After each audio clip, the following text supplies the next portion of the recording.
Hello everybody, I'm Dr. Saska Petrova. I'm senior lecturer at the University of Manchester at the Department of Geography. I'm human geographer and I have always been interested in issues related to socio-environmental and political injustices. My presentation today is about energy use among young people and it focuses on four key questions. Do young people use energy in a different and specific way? That is the first question. Are young people at risk of being energy poor? How do young people deal with energy poverty? And the fourth one really reflects my way of thinking in terms of politically induced energy injustices, especially among young people. And it is about how is energy precarity a useful framing in the context of energy poverty among young people.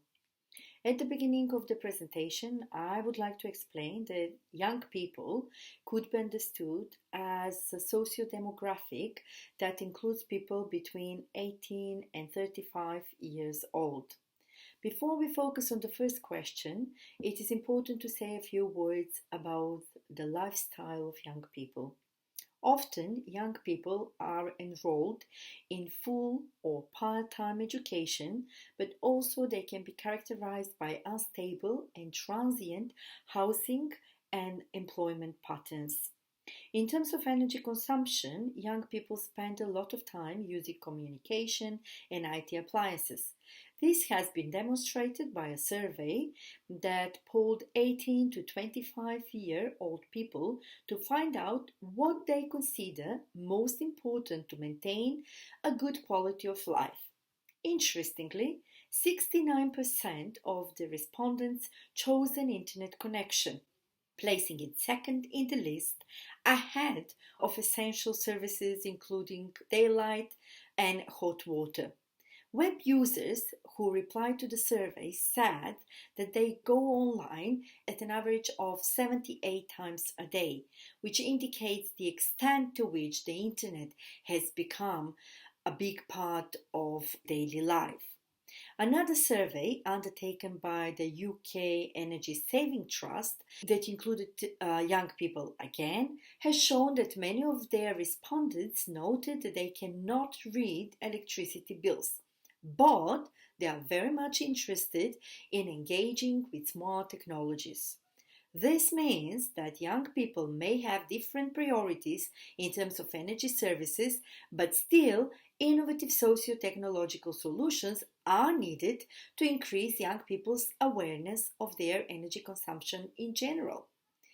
If we are able to understand some of the patterns of energy use and needs of young people, the next question is whether they have access to adequate and affordable energy services in their home, or whether they are at risk of energy poverty, which can be defined as a situation when a household doesn't have adequate levels of energy services in the home.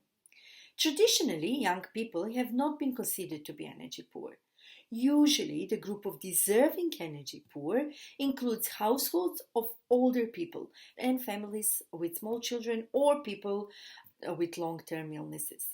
Still, rental households, which according to some findings tend to be at larger risk of being energy inefficient and need more energy to be comfortably warm, are mostly occupied by young people. Even if it is acknowledged that young people can be at risk of being energy poor, their situation is considered to be temporary. It is worth mentioning that the recent economic crisis and austerity regimes, but also the current crisis with COVID-19 as well, have intensified the consequences of energy poverty among young people due to increased, in some cases, energy prices, decreased income and social security, and high levels of unemployment among young people. All of this demonstrates that young people should receive more attention in academic and policy debates on energy injustices. So if we acknowledge that young people are at risk of being energy poor, then we need to explore how they cope with this situation or how they deal, with this situation.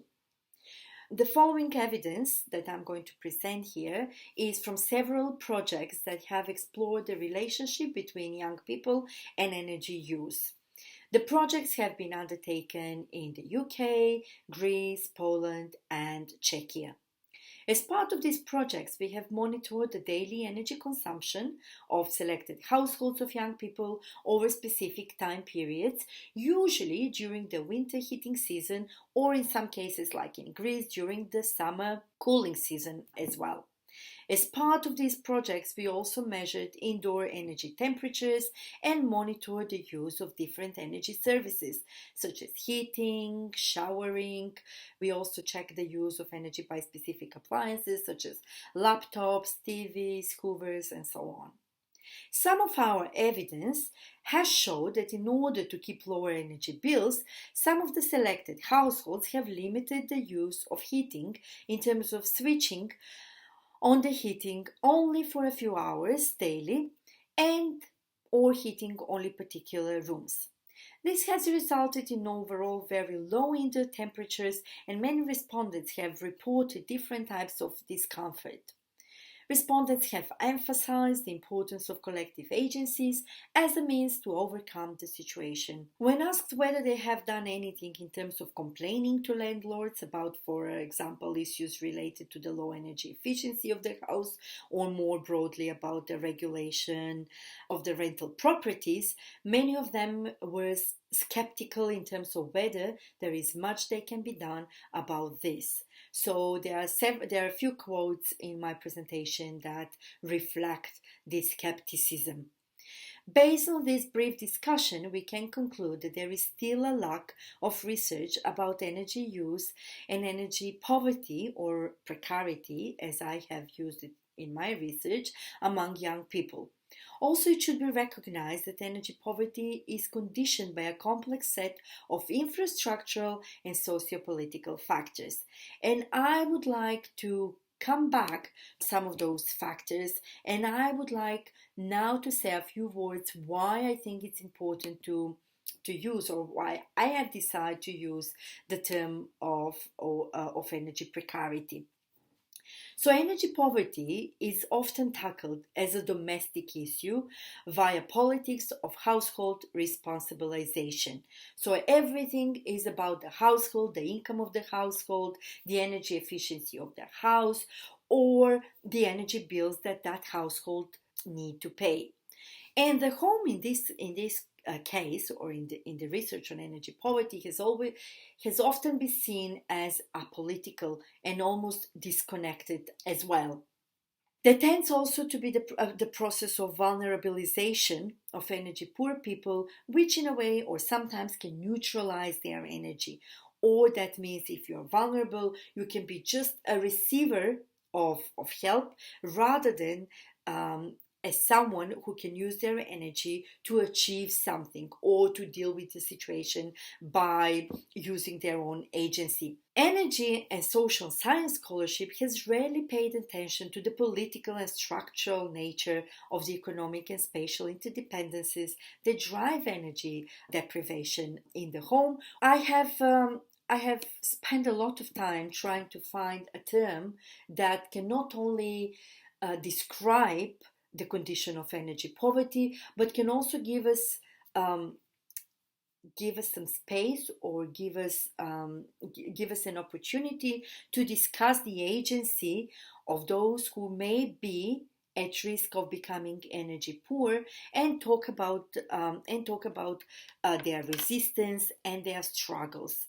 So, energy precarity, or precarity in general, has been used as a concept or as a signifier of crisis, as a signifier of uncertainty. And everything that I have just said previously, I have just said about the situation of young people and whether they can be at risk of becoming energy poor, is basically intertwined in those different types of insecurities and uncertainties. So, in terms of just a few conclusions, personal engagement and empowerment in relation to new policy regulations and energy technologies is crucial for providing adequate levels of energy services in the home of young people. Designing technologies that can successfully achieve such an aim is just as much a social as it is an engineering challenge.